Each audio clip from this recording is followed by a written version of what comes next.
Hello friends, मैं हूं T के रहमान और मैं हूं डॉक्टर टी के जैन सर के साथ dean and professor of ISBM department Suresh ज्ञान विहार university.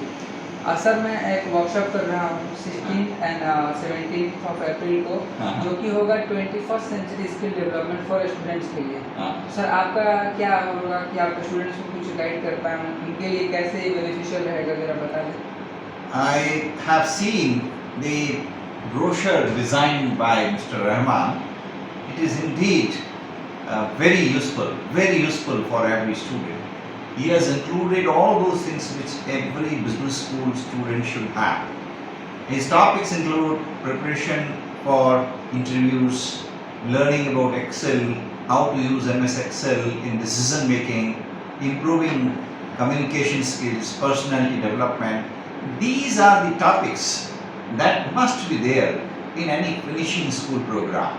And therefore, what Mr. Rahman is talking is just to prepare the students for corporate ready. They would become corporate ready. I recommend every student that they must participate in this kind of program, improve their personality, and become truly outstanding and dynamic corporate leaders of tomorrow.